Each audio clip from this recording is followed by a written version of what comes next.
That's amazing. If you didn't join us this morning, then please let me briefly explain. John Chalk and Alistair Johnson have been designing both the graphics and the music for our title sequence, which you've just seen and heard. And they've been designing them during the course of the day using home computers and what else on this programme but software packages. Can you tell me a little about the computer system that you've been using? Okay, it's called a hybrid synthesizer. And what that is you get a box like this which generates music using the computer. And to use the keyboard, which you can get extra, to actually input the noise, input the music, whatever. You said that there is quite a difference. What would you say the main difference is? Probably the instruments. While the different fonts have come appearing on the screen, I wanted to change the instruments that were being played. If I just show how I do that, if I go to the keyboard option for the main menu, that takes me here.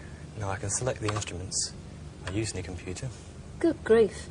Enough of them, aren't there? Yes, these are ones that are in the memory already. All right. So if I go to this harmonia, which I was doing for the Old English fonts. Yes. Right. There are all sorts of names here. Magic wand, iron pipe, yeah. ring sin. I don't think what that is. Okay, you've gone to harmonia. Right, and that sounds like this. Okay. Right. Now in the final version, I changed that to a harpsichord, which is... just gives it extra flavour. A big difference, certainly. So, now you've changed that, how would that figure in the final piece, then? Well, the great advantage of the hybrid system is all its interconnections are all integrated.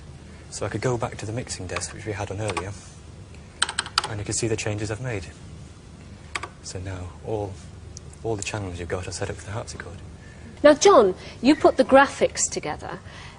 You used 4 different programs. Right, Can you tell me about them? Well, Deluxe Paint is the main workhorse program. They all use it to input graphics. And one of the functions I've used off of this is the cycling for the sort of pulsing electronics. So if you have a look at this, see I can set a range of colours which I actually want to cycle through, and also the speed at which I cycle them.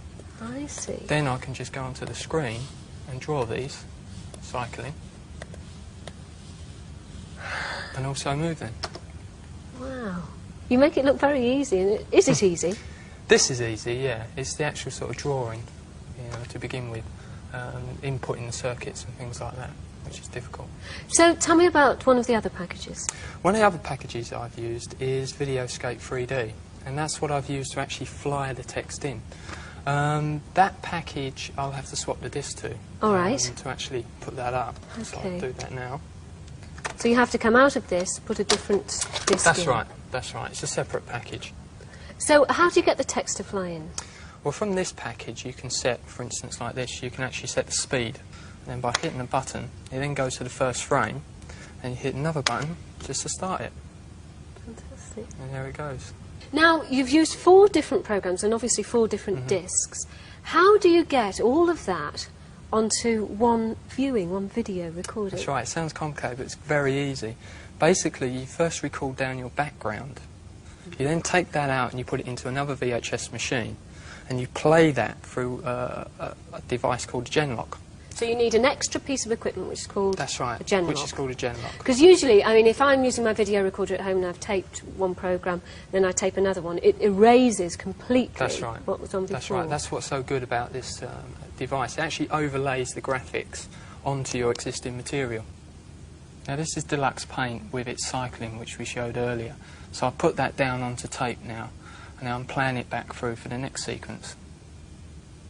Now this is my second pass through, with the icons flipping from Movie Setter. And you've played this on top of the background? That's right. Now again, the tape has been taken out, put into your second machine and played through, and the keyboard's been smoothly scrolled up with TV show. And I suppose the final thing will be the final graphics? That's right. Oh. And that's when you've added the text? That's right. OK, well thank you very much indeed, John Chalk, and thank you also, Alistair Johnston.